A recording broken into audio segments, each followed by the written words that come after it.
by saying that my background was actually as the director of learning and development in the corporate world. So I was responsible to ensure that our employees got all the education they needed. As a Toastmaster and long-standing, as I sat in that office at work, I thought, why are we not buying Toastmasters in the corporate world? And I thought back on the number of corporate calls that I had made with Toastmasters and how we sold or didn't sell, how we treated our potential clients or didn't, and why would I not buy? And my answer was definitely that I would not buy the Toastmasters program. And why was that? Because they didn't tell me how it would make my employees successful, and I couldn't put it to the CEO who I reported to, and I couldn't substantiate it on my budget line of what the deliverables were, because most of the people that came to sell me the product didn't know what the benefits were, didn't know how it would apply, and didn't talk my language. So I went out and I experimented, and I started a corporate program using the Toastmasters curriculum in an IT company, they were IT based, they were project management, they were consultants in the workplace. And I thought this will be an ideal experiment. My friend Rita and I put together what we thought was a program. We took it to this IT company, we sold it to them, and they put it in their HR processes. We let go of the Toastmasters way of doing things, and we gave them the curriculum. And we said, we'll work with you to make this work for you. We didn't say, you have to do it our way because this is how we do it. No. We said, how do you do your education? How do you set up your education for your employees? How do you identify what the training needs are in your organization?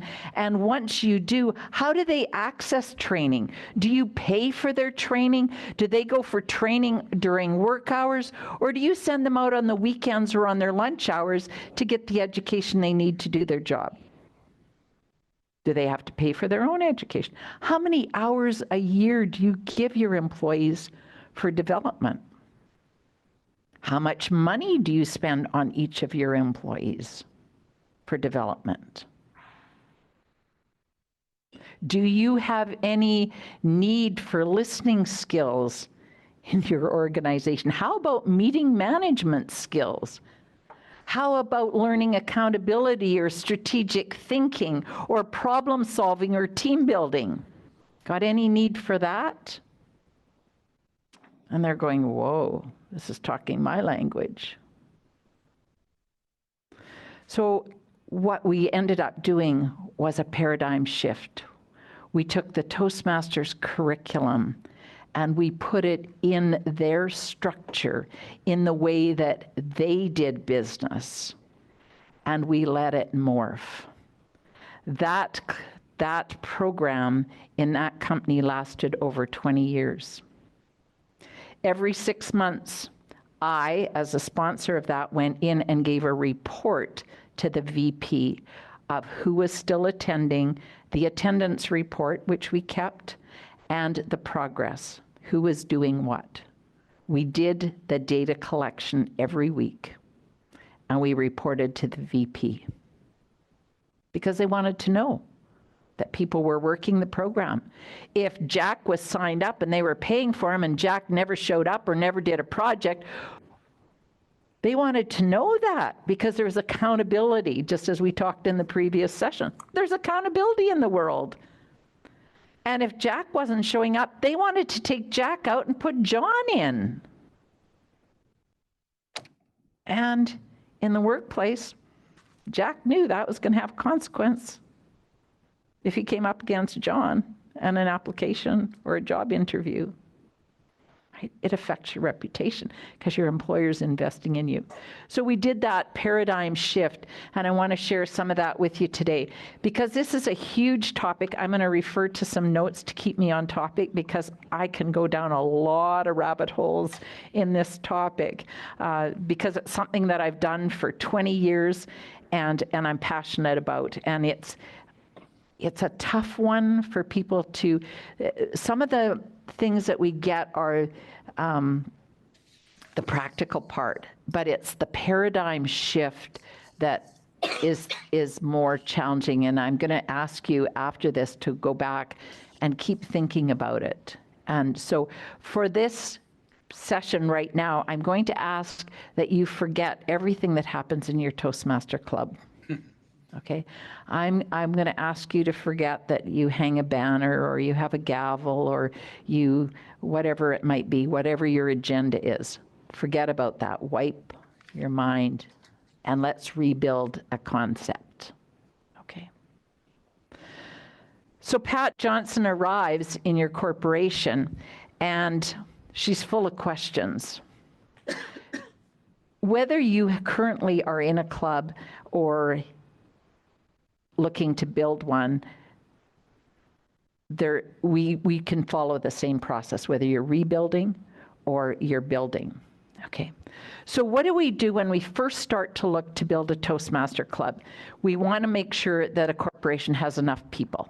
Now, nowadays, that's a bit more flexible than it used to be. We used to say they have to have 200 people minimum on site, and they can't be shift workers. If you're going into an environment where you've got shift workers, you're going to have another challenge that's more difficult to manage. Some of the other challenges we can manage, okay, by the way we set it up.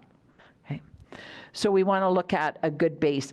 But years ago, I went into an organization. I walked in the door. The owner of the company met me at the door, shook my hand and said, "Oh, I'd like you to meet the head of HR." I shook their hand and I said, "Where's our meeting?" And I was there to talk about Toastmasters in their organization. They took me into a room. We sat down. There was a board table.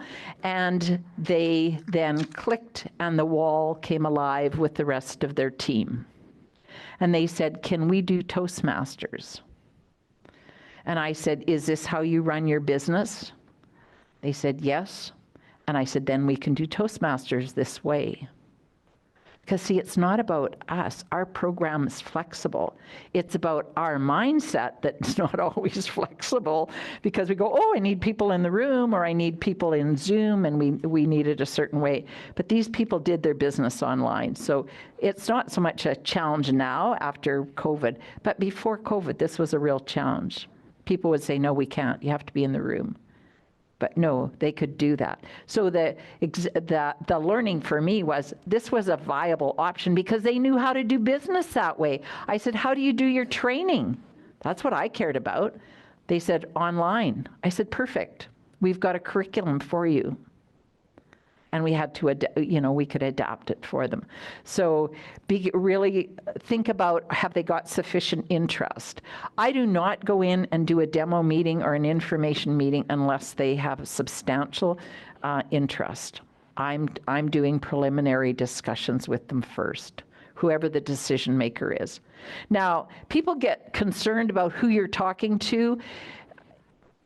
I say for the most part, I want to talk to people who are in charge of the curriculum, who are deciding what training they're running. That can be the VP of operations, maybe, in some organization. This is the challenge. It's different everywhere you go. Okay? You have to find out.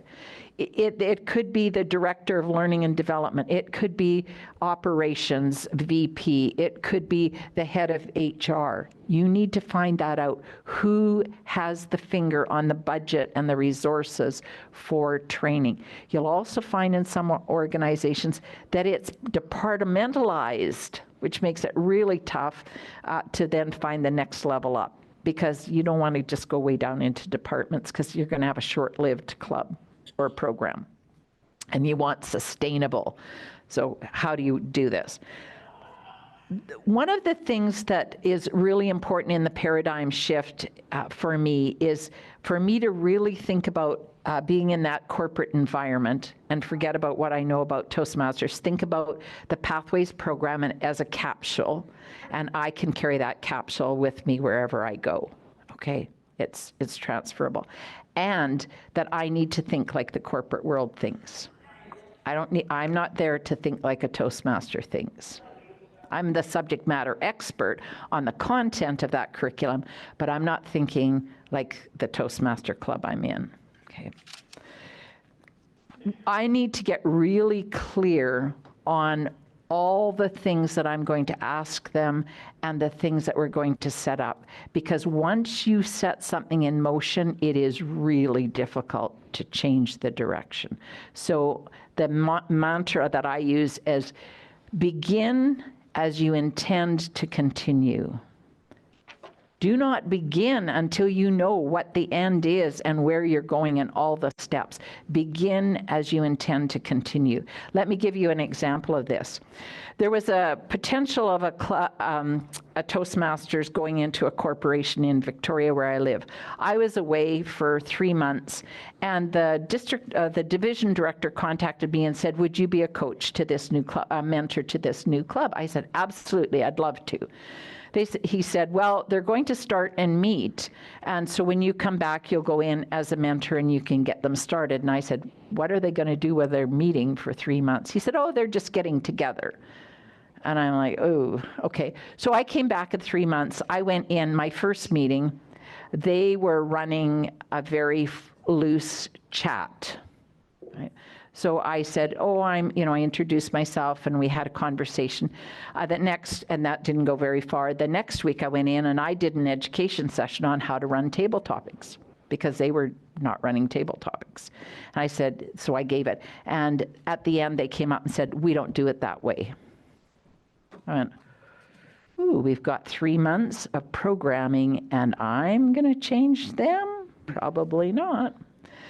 So the next week I went to the meeting, and the week after that, and I asked to go to the executive meeting because I wanted to know how they were planning their scheduling, etc. And I was told that I wasn't invited. I went, I'm your mentor. I'm here to help you be successful. Oh, I basically don't want you. So I went to the sponsoring person in the organization, which took a long time to get an appointment with him. But I finally got an appointment, and I said, what is your goal for the Toastmasters program that you've brought in? And he said, I don't have any goals. I said, how are you measuring their success? He said, I'm not. And I went, I'm out. I didn't say that to him, but I phoned the division director, and I said, I'm sorry. Integrity, respect, service, and excellence do not exist. And I, in all integrity, cannot show up and support this because this is not a Toastmaster program. Unfortunately, when renewals came 6 months later, they did not renew because they didn't get any value out of the Toastmaster program because they didn't get in the program. They just paid their money and didn't get in the program. So it really taught me in a very painful way, begin as you intend to continue. Don't let them start before you get there. Don't have them start meeting before you've got a curriculum before them, before you start to talk about how the program works and set the pace. So really important. One of the things that really works when we go into a corporation is looking at a partnership. I've watched people and listened to people go into corporations to pitch the program to the organization. I used to do that also. And I think I was pretty successful at doing that. I don't do that anymore. I go in with a whole list of questions. I am the most curious salesperson they've ever met. I'm going, tell me about your employees. How often do you do a needs assessment? Who does that needs assessment? Do you have any needs? Like, do you have great programs to build your brand new supervisors? What happens to your employees when they get to be the subject matter expert in their technical field and you want them to go on to be supervisors? Do they line up to apply? What's the barrier? What stops them from doing that? Do you have great meetings that are run on time, great agendas? I'm asking questions because it's not about me. I already know about Toastmasters. I want to know about them. I want to know what their pain points are, where we can meet their needs. Okay. So it's really important. When you go in a community, I find it a bit different. But in corporate, you really want to be there and find out about them. And guess what? When they start telling you, you can respond to what we know, because we already know the content. The other thing you want to think about is which paths in pathways will be really relevant to their needs. And target those and talk about those so that they can see an immediate application. And as we know, that's continuously changing. Pathways is always being revamped, so stay current and watch and listen. So a couple of things I want to talk about. First of all, the language that we change, and most of you will get this and it'll resonate with you. This is hard for Toastmasters that are in community clubs and perhaps don't work in the corporate club or corporate environment and are going into corporations. So we need to talk the corporate language. So let me give you some translations. We talk about tuition. When you pay for a course in the corporate world, we pay tuition. We go to university, we pay tuition. We go to college, we pay tuition. We go to Toastmasters, we pay tuition. Dues in my corporate world where I worked meant we're paying our professional dues, our professional affiliations. That's what that meant in our world, in the corporate. And we don't pay that. So we talk about tuition, paying for training. I don't talk about pathways. Pathways is jargon. That doesn't mean a thing. They're sitting going, are you going for a walk? Like pathways, where's this leading? Yeah. I talk about the curriculum and that we have learning objectives. It's designed by adult education experts. It is put together with evaluation criteria. They want to know that we have a robust training program. It has over 300 competencies built into it. Okay, so we want to talk about that. This is language that's more challenging to get rid of. The club and the club officer, the VPs, I do not use those words because there's a lot of VPs in organizations and they don't want to hear that you're going to make some in a club, right? Like you're going at noon hour and you're going to make VPs. I find that pretty insulting. Do you know how many years it took me to be a VP? So I talk about leadership training. I don't know, you can't use the word club officer training. That doesn't mean anything to them. So you talk about leadership training. Okay. When you talk about completing paths, talk about milestones or achieving goals. Use language that would translate to there. Do not talk about having meetings, please. Nobody in the corporate world wants to pay to have more meetings. They'll pay to get rid of meetings. Talk about learning sessions. Or, I don't know, that's what I call them, learning sessions, because that's what we called them in our corporate world. Okay. Talk about, don't use the word Toastmasters over and over again, the Toastmasters program. Talk about a communication and leadership program when you go in. Because Toastmasters might have whole connotations, like I have run into, oh yes, my grandfather belonged to Toastmasters. It was not just a bunch of old men that sat around and smoked cigarettes. I go, I don't know in what era that was, but no. Maybe they did, but that's not what it is now. Like Toastmasters is full of young people and people that want to make advances and improve themselves and be around supportive, exciting people. So we have to also deal with and anticipate programming or previous knowledge that they might have. So we don't know what's going on in here, so just do your best not to step in those potholes. So it's a communication and leadership program, which tells us something, tells them something. And I do not call it public speaking. Let me tell you, when I sat in that chair that bought training for that corporation, about at least every second week, I would have somebody phone or walk in that wanted to sell me a public speaking course. And over 50% of them were former Toastmasters. I'm going, not buying a public speaking course from you. I can send them to Toastmasters. I can get the real thing. I can get a Pathways program, right?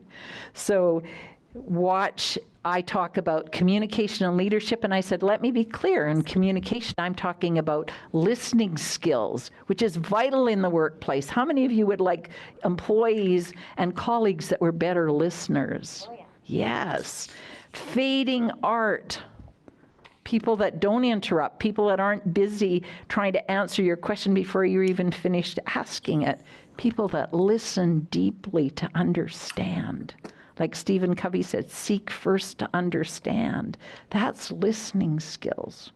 Being curious comes if you're a good listener. You're curious. So there's listening skills. Then there's thinking skills, which is really important to add on. Once you've listened, you're actually going to think and figure out what to do with that information. Where does that data fit? How can I respond to them? What does this inform me? How can I find a solution? So thinking skills. We learn this in Toastmasters. Where do we learn it in Toastmasters? Our thinking skills. Table topics, absolutely.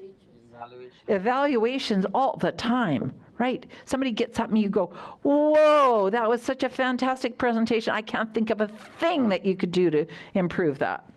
Well, get thinking better. I go, so where's my $10,000? If I have nothing to improve on, that should be worth at least $10,000. I go, well, maybe there's a few things.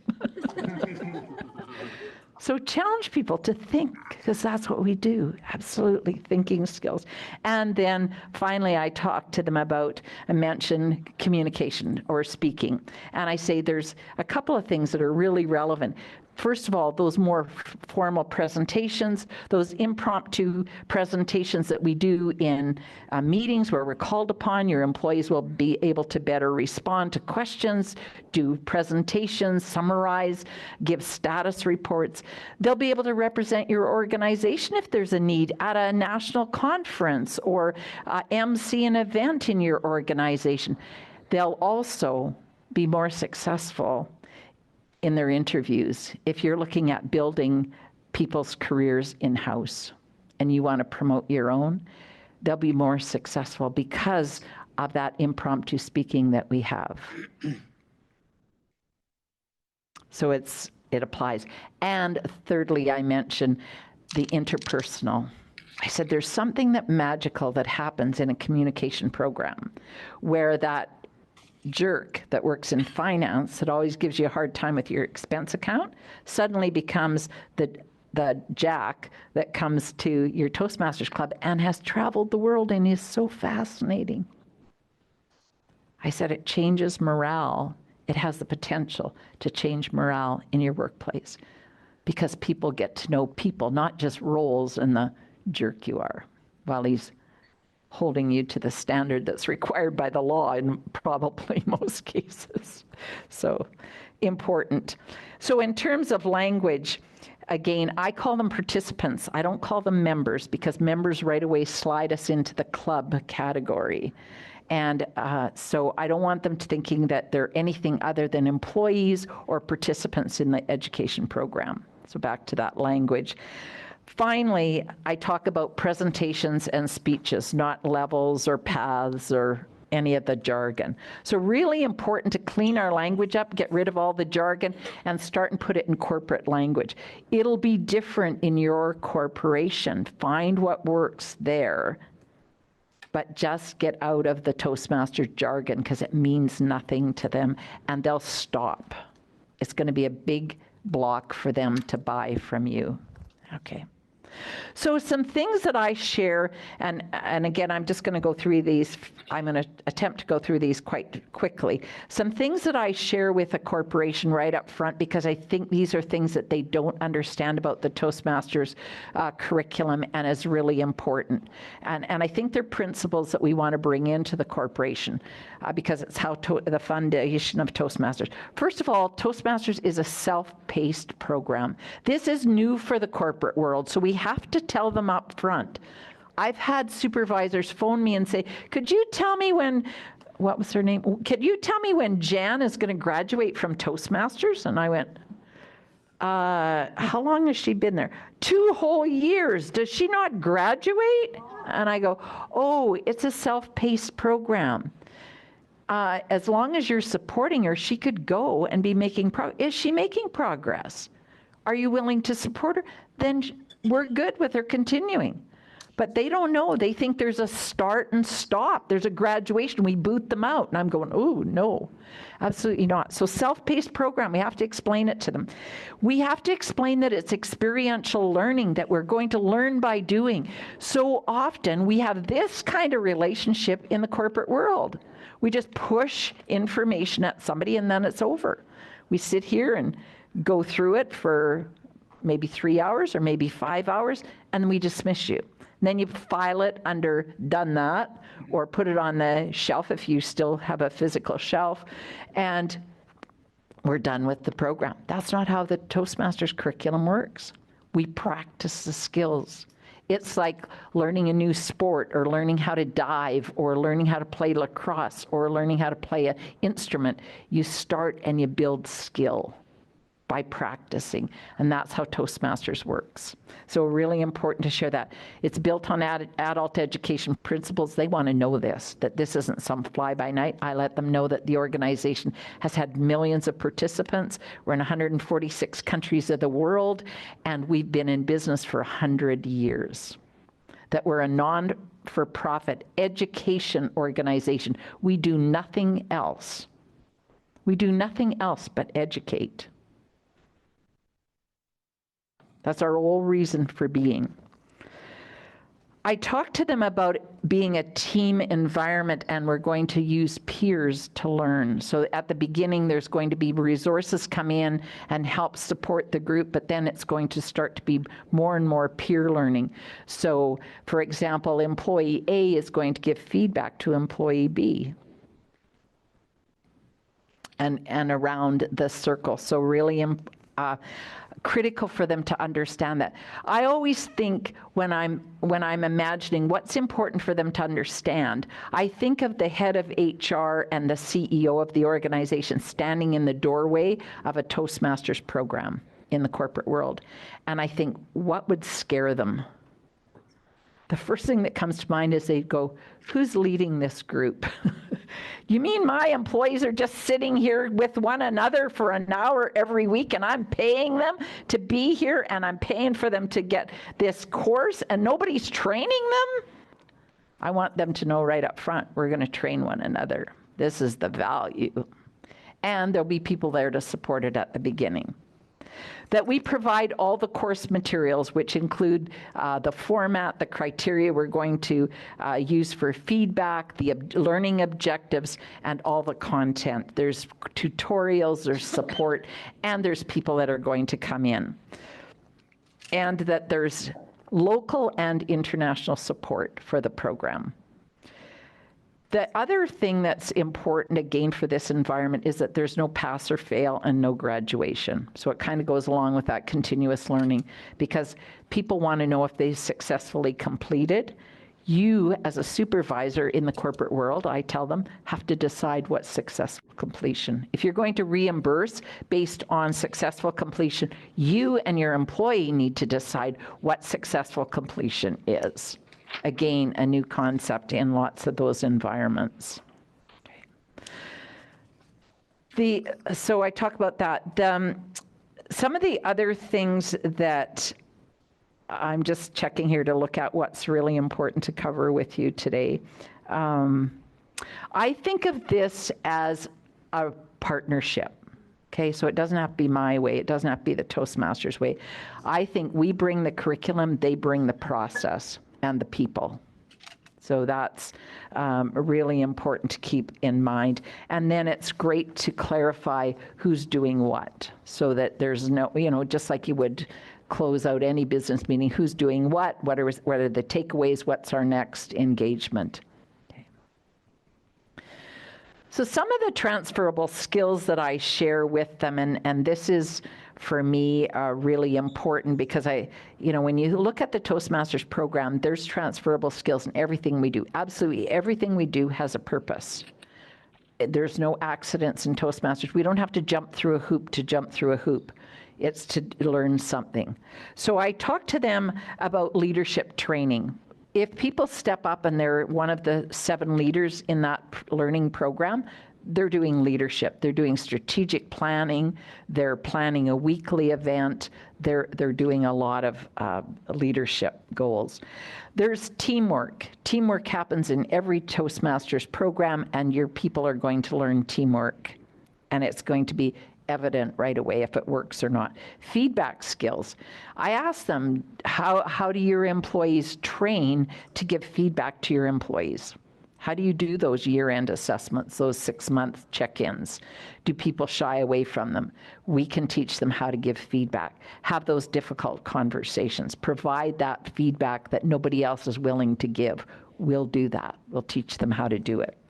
Critical listening, I've already mentioned that, and critical thinking skills. Meeting management. How many people sit and never make the objectives of the meeting, or don't know what the objective of the meeting is, have no agendas in the meeting, have run overtime?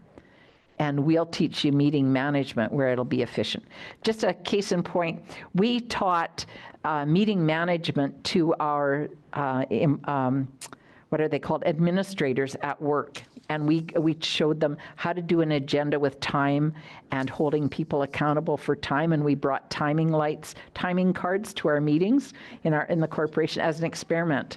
And we had the biggest pushback. The higher we went up in the organization, the more pushback we got. Everybody started, we would say, if you ask for 8 minutes, you're going to get 8 minutes. So then everybody was going, oh, I better add on a couple minutes because I'm always over time. So then people started realistically saying what they needed and planning and preparing instead of winging it. And it was amazing over 6 months in that experiment how our meetings changed. Our CEO actually decided after all of that we could only run 45-minute meetings so that we had 15-minute transitions, because people were always running in and out of meetings late and leaving early to get to the next one. So, and people were preparing more. The people that pushed back were the senior ones going, I need to have my time. And we went, you do, however much time you asked for. Accountability is another thing that we do in Toastmasters if we choose to do it in the program. Teaches us accountability. We sign up. And so this is a great welcome skill in the workplace. Presentation skills, which I've already mentioned, those interpersonal skills I mentioned, management training. So we do a lot of management in Toastmasters. Scheduling and reporting, lots of that management. Organizational skills and setting and managing goals. And the list is long, right? So those are some of the things that I talk about when I'm having initial conversations with them. What are they needing? Could you use some of these? The other thing that I think about is, if you're in a corporate world, you probably have an awareness of where your gaps are in your staffing. You might work in a branch and you think, oh man, we never have enough supervisors. Maybe that's something to target if you're talking to your corporation about potential Toastmasters programs. I find that one of the hardest groups was to get those new managers into positions where they could give feedback, they would have staff to manage. And almost always communication and feedback skills and confidence were the barriers. Those subject matter experts did not want to step up for a couple of bucks more. They didn't want that anguish and pain, right? And yet if they had the Toastmaster skills, they could do that. So it took away those barriers. So again, if you've got any ideas there. So let me stop. How much time do we have left? I'm just...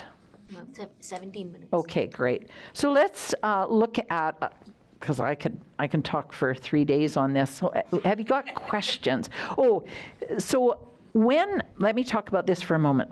When I first looked at the Toastmasters program and how it worked or did not work in the corporate world, I said, what are the pain points for us?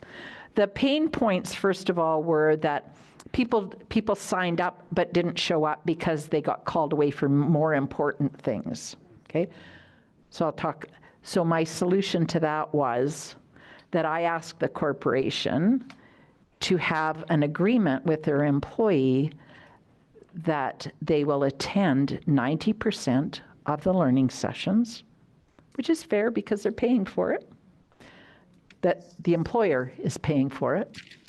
See, I think that we get more compliance when the employer pays for it. People say, oh, if the person pays for it, they got more skin in the game. Let me be clear. $50 is no skin in the game nowadays. $50 is a lunch out, right? That's not a big commitment. People are not that upset about $50. That's not a commitment.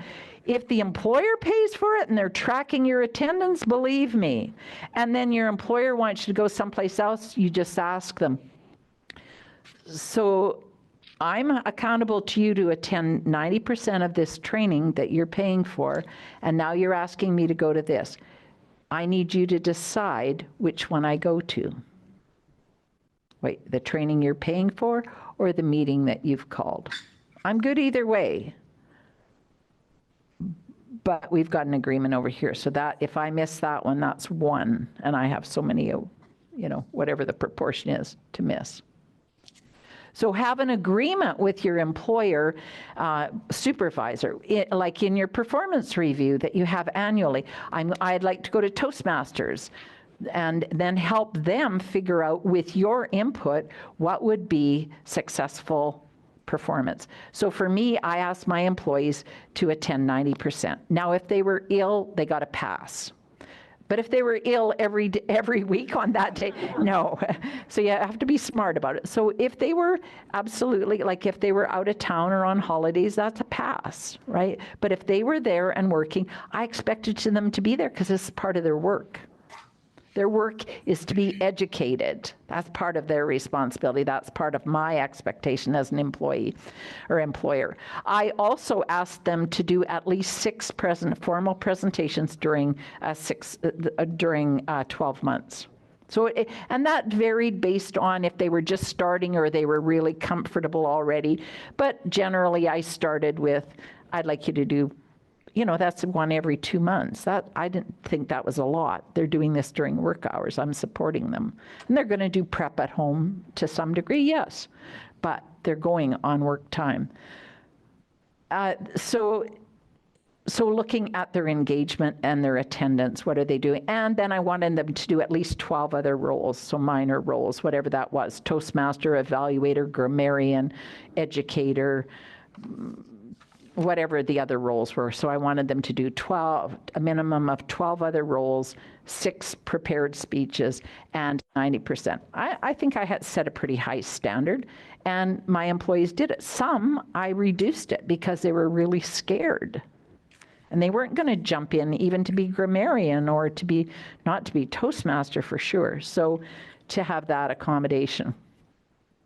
So that was one of the barriers. So I found that getting those agreements, because it's a system that already works in the corporate world, right? We want to use what's already there. The second one was to have intake, to have the intake of employees not be the responsibility of the participants in the program.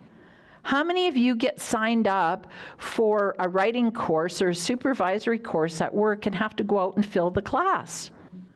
Anybody here been sent out to fill a class? Like get enough of your colleagues to come to take the conflict resolution course and we'll run it? Anybody got that asked? Like I've never been asked. Running the department, it was never the responsibility of the employees or the students to find the students. That was my job. That was my department's job, to promote it, to make the supervisors and managers aware that we were doing this training, to let them know that this meets the needs assessment that was done. We've got that this was a need in your department. We've got some training. We did that, not the participants. So my expectation in the corporate program is not us as Toastmasters filling that program. It's the corporation's responsibility. They bought the program. They want to send their employees. They send the people. And then my conversation with them is, when do you want to do intake? Because we have to deal with the money issue. And we have to resolve that right up front. Most corporations want an invoice or a purchase order, or they want something that they're going to pay, right? Or provide.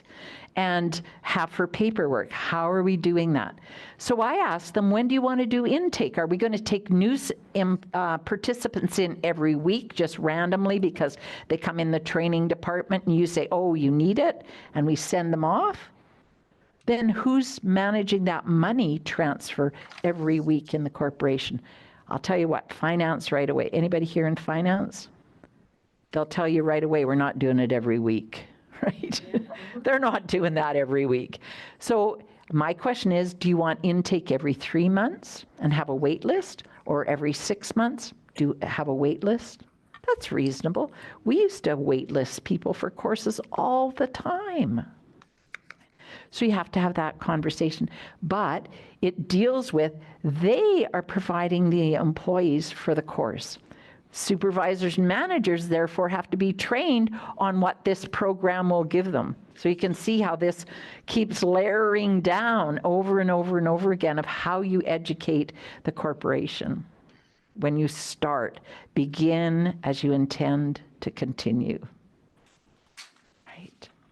So don't send your participants out at the beginning to find their pals to come to it, because now you've started down a wrong path, or a different path than you want to go.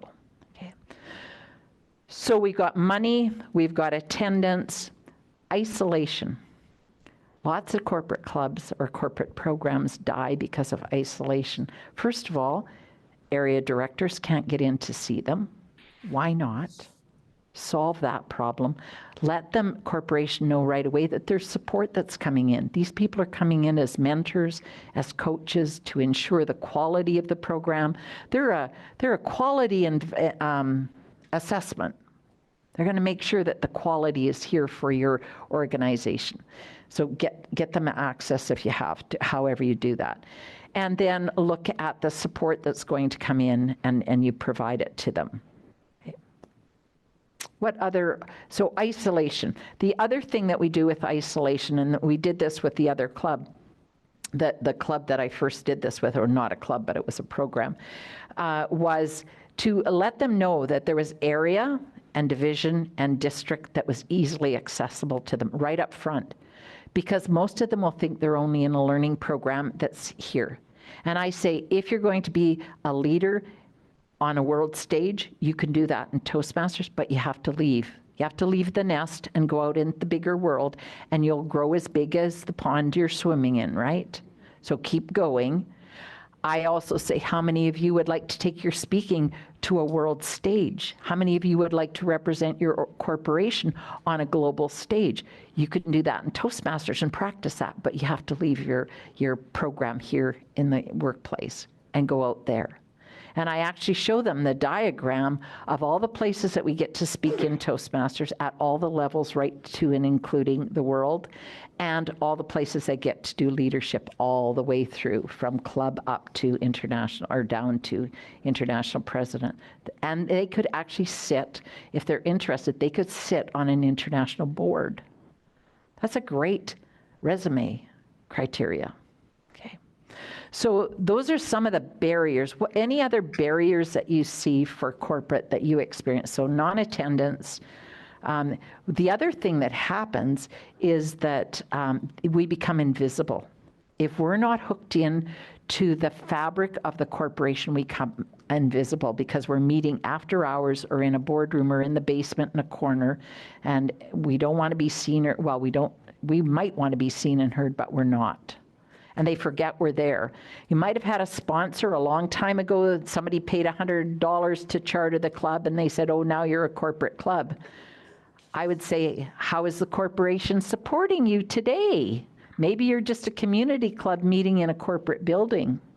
Maybe that would be truer. And if you are, do you want to be a corporate club? Do you want to integrate Toastmasters into the fabric of your corporation? And if you do, you can reset it.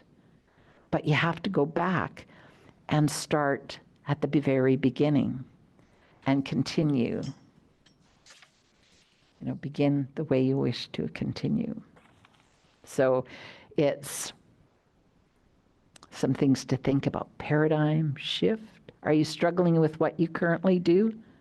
With what I'm saying? Do you have a push shove going on? Oh, but we do. What do you do here when you do this? Okay. Questions? We have a little bit of time left. We have a mic for those of you that have questions so that we can record it. Yes. And then next. Yeah. So my question is about Toastmasters giving a discount for corporate clubs. So if there are about 20 to 30 members and the company is paying for it, it's $60 per member now. So if you do the math, it's about $1,200. Does Toastmaster give a discount for corporate clubs because there are so many and there is only one entity that's paying to Toastmasters? Toastmasters does not currently give a discount. And let me tell you some things on money. Now, this is Canadian dollars, and where I worked, we would pay and not bat an eye to send some of our leaders or department supervisors to a $10,000 course for 3 days. Not bat an eye. I had $1 million in my budget plus to spend on training, and that was my discretion. Money is not the object. They might tell you it is not. They're lying for the most case. It is the most inexpensive training. There is nothing that comes for $100 a year for anybody I know to learn skills, and you get to practice 1 hour every week. So I'm a stickler to meet 1 hour for every week, and it's during work hours because I want the corporation to make an investment in their employees, and I want them to be able to hold you accountable for your work, and they can't do that if you're just doing it on your own time playing in a club. Sorry. Yeah, so no discount. They've already got a huge discount. When I hire trainers, when we would hire trainers in the corporation, we would figure out how much it costs per seat. So we always count bums in seats. That's the expression in the world. And if we got a trainer in, and we would say we would have a minimum of 16 to 20 people. We always had that range generally for most of the courses. And it would cost us anywhere, if we got a $200 program for people for half a day, that was a steal of a lifetime.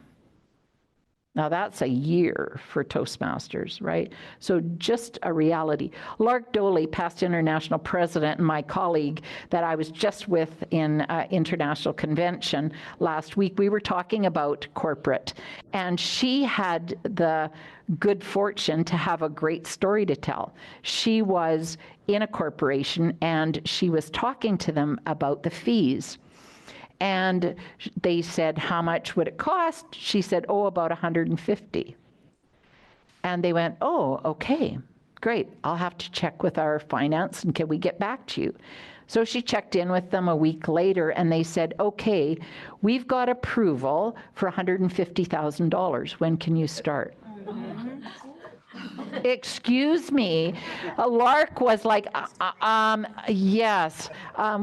We meant $150 per person for a year, not $150,000 to bring the program in.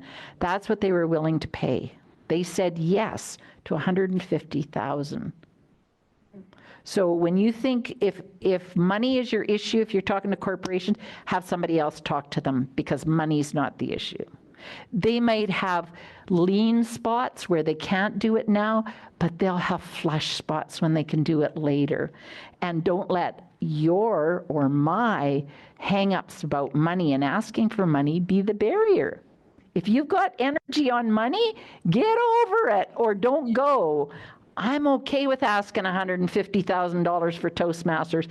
What it's done for me is way more than $150,000 worth.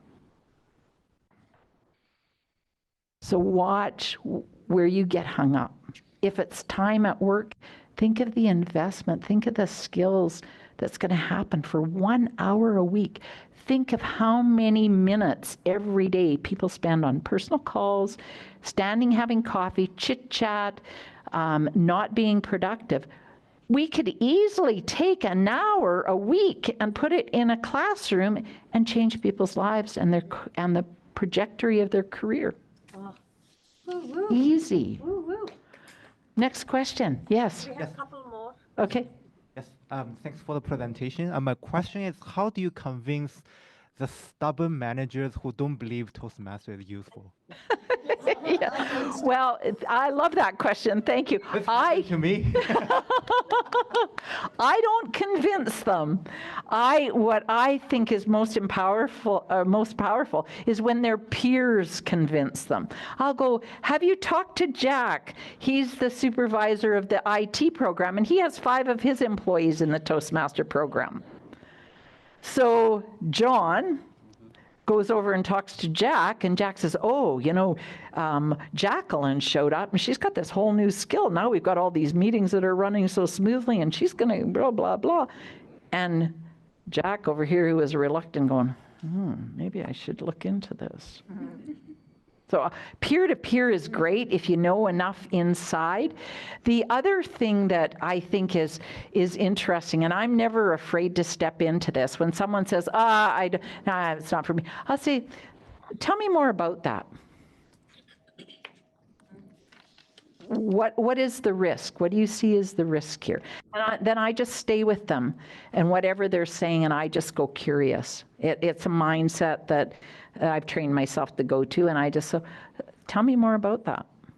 What's the fear? What's the barriers for you? What more do you need to know about the program? How can I help you take a realistic look at it? And it might not be anything I can do, because they might see me as the outside, salesperson. You got an agenda, and I'm going, well, then you can talk over here to Nitish. You need to talk to Nitish about it. He can tell you his experience. The other thing is, if you know people that are successful internally, you can refer them to them. Oh, maybe you could talk to Anna. Anna's been in the organization, and you're a colleague with her. Again, change the relationship. Have somebody they trust, somebody they've got a relationship with that they're going to listen to. That's my first instinct. And then be curious. Go there with them and see if they'll tell you more. Yes? There's a question online, sorry. Oh, a question online and then to you. Yes. He had a question. Oh. Okay. Is it better for retention to have the company pay the tuition directly or have the trainees submit an expense report for each renewal? On this one, and this is a Pat opinion, as Cheryl would say, this is a Cheryl opinion. This is a Pat opinion and experience. I don't think it makes a difference. I think that money is not the accountable thing. I think again, what does your organization do for training? Do they require the employee to pay up front and get reimbursed upon successful completion? Great, we can do it that way. Do you pay the tuition up front and expect a report back from your employees when they complete the training? Then that works for us too. So I'm all about going with the structures they have, because that's how they do business. We're not there to change business processes. We're there just to put a curriculum, this little capsule of this big capsule of training capsule into their environment. And we're going to build wings and arms out into their systems. We're not going to change their systems. We're adaptable. We're just a learning curriculum. We carry in a briefcase. It's contained in that briefcase. And we're going to put it up here, and we're going to say it fits any environment. However you do business. Not going to change that. Yeah. But Yes, and then you. Good afternoon, distinguished Toastmaster. You've been an international director, and I come from a district where I was a club growth director. And what you said today about corporate clubs make a lot of sense, including what you answered this lady about money. I think we have to sell value of Toastmasters more than the cost. Yeah. But I'll tell you one practical difficulty which we face in the field is about the payment gateway. See, the corporates have a certain system, and you just now talked about processes. Now, the payment gateway that we have to establish to make the payment, we're talking of giving a credit card details on the phone or something like that, or the wire transfer, or the documentation involved when a corporate has to play. Corporates have their own processes. At your level, since you have been on the board and you continue to be on various committees, my question to you is there some thought going on about how can we ease this process? Because I'll tell you right now, I mean, although I am not a club growth director, but a lead which I generated in May is still stuck because they are not able to make the payment the way in which Toastmasters International wants them to do. I mean, nobody shares the credit card details with anybody. I mean, that is not on. Even my wife is reluctant to share her credit card details with me. So I think we need to address this system. Yeah, I agree. There's, I think, again, I always look at everything that happens in Toastmasters as an opportunity to learn. And so absolutely, we're evolving. And I just had conversation last week with the CEO and the board members at World Headquarters about the corporate world and the challenges that we still have and the need to continually evolve. And I'm hoping to go down in a couple of weeks to World Headquarters to actually meet with them to share some of the knowledge that I've gained by talking to thousands of people about this and what is real in the corporate world and out in the field and the challenges we have. So I acknowledge that that is a challenge. When I was region advisor in Europe and we were trying to get corporations to pay, now that is interesting. At least you're in the United States paying to United States. Try being in Latvia or Slovakia or even Britain and trying to transfer money to the United States, then they take a portion of it and they mail it back to you, and then we spend it, and then we send some more money. We look like a money laundering organization internationally, and we've got firecrackers going off every time there's transfers from Toastmasters in the others outside of North America to the United States. You're very suspect. It looks very weird because we pay money. We send our dues individually to Toastmasters. Toastmasters takes the district glump, they take a percentage of it, they send the rest of the percentage back to to the district to administer, and they hold some of it in the reserve at Toastmasters International, and then they actually spend money back to Toastmasters to buy product. Do we look weird or what to finance? So it is a very challenging exercise because we're 146 countries and every country has different laws about money and movement of money. I'm in Canada. I share the continent with you. I can't use my cash card down here because you don't have such a system. I don't know what you call cash cards, but I can't use mine. I can't get cash out of the bank down here. So very, very complex. They're fully aware of it. And it's going to be an evolution. But I will say that we have found solutions by getting the top of finance at World Headquarters and the district director of the district in Europe, and the head of the finance person in the organization on a three-way call, and they worked it out. You do not solve it on email. It will never get solved, in my experience. You have to have conversation. And we found a process, and they've made it work. And they've now, fortunately, chartered 3 clubs, that company, once we got over the money. But we spent 9 months struggling to get that money sorted. It was painful. Yes, last question. Thank you very much, Pat, for what I learned from. Okay. Thank you very much for what I learned, how, try to fit into the corporate structure to improve like our Toastmaster program. And my question is, I didn't get corporate support. I cannot ask the company to make it mandatory for the employee to participate. So how am I going to, do you have any suggestion, recommendation from your experience? How am I going to, and money is not issue. It seems a previous question about money.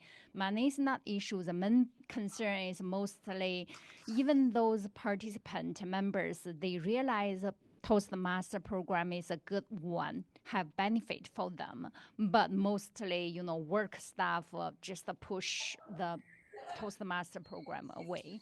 So how can I, from the human nature, how can I increase their awareness? Hey, you have to, give Toastmaster more attention, more like really manage, get more time to Toastmaster. Yeah. Very complex question, so thank you for asking that. I think there's a number of ways, just like there is, if you know the environment. Are there people that you know that are influencers in the organization that you can talk to?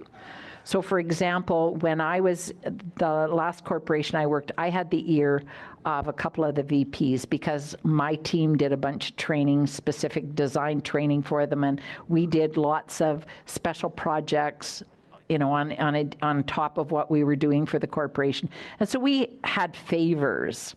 And so I could go to the VP of operations and say, hey, we need some airtime at the executive table around this program. So you might have a way in that way, because sometimes it's just lack of knowledge. And so when I look at life in terms of a very simple continuum, and this sounds a little obscure for a moment, so stick with me. I look at, there's a continuum in life. Over here is fear, and over here is love. Okay? Agape love. All open, good. Over here, all kinds of obstacles, because you're going to hurt me, reject me, make me look stupid, whatever it is, the fears. We all have them. So we all live somewhere on this continuum in our lives with all different topics. My suggestion is that people are going, don't want to hear about it, are way over here in fear. And my curiosity is, what are they afraid of? Will it fail and they'll be responsible for it?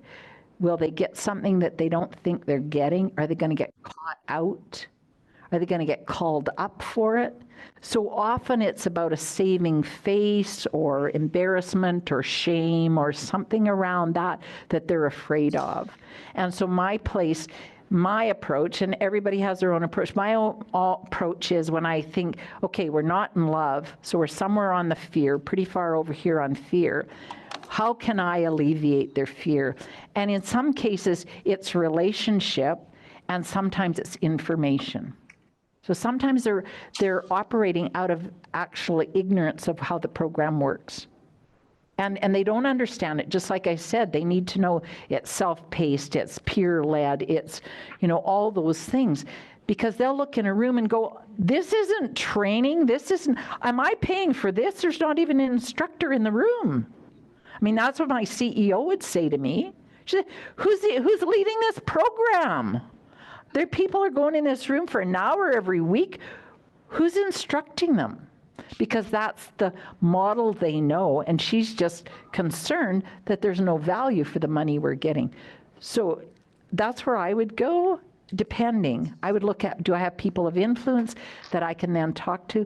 Can I go to the training department and talk about integrating this, getting it in the training calendar, talk about how it could become part of the culture. Okay? I like your concept of fear and love, relationship, and information. Yeah. Okay. Thank you. One last question. You can give a very brief answer to this from online. As the corporate club in my organization, we meet during work hours. How can we ensure the members remain active? Well, again, I would say this goes back to having an agreement with your supervisor, because the supervisor's accountable and the employee is accountable to their supervisor. So just build accountability into your organization. It's when I ran training department, we looked at the registration list every day, and our trainers checked off the people that attended. And if they left early, they wrote incomplete and wrote down the time they left. When we got, as a department, we got that report back, we notified the supervisor that Jan didn't show up for training today. I want to find out, was Jan ill and we weren't notified? We're holding them accountable. And if they don't show up, we had a policy that we developed in our corporation. If Jan doesn't show up and I'm paying for that seat out of corporate training budget and you haven't notified me and Jan just skipped, you're paying. So I bill them. So I hold the supervisor responsible to make sure their employees are keeping their commitments with us. I'm not spending money on Jan as a corporate training department if the supervisor's not involved. So if Jan doesn't show up just because she didn't feel like it or she played hooky that day, which some people do, I charged the supervisor out of their branch budget. So we had accountability. So if you're in an organization, you need to find out if there's that kind of accountability. Again, find the systems that already work. But the supervisor should know where their employees are. And so if they've had an agreement that they're going to attend 90% of those training, back to that agreement, then their employee absolutely is in the training program. It's Tuesday at 1 o'clock. They're in from 1 to 2 on Tuesdays. They're in the Toastmaster training. Awesome. Thank you so much, Pat. Let's give a big round of applause to Pat. We learned a lot. We learned that Toastmasters is a part of work. Take it that way. And if you're working in a corporate company and you want to charter a club, please let me know, because I'm a club extension chair looking for new clubs to open in the corporate world. And I'll help you with the process.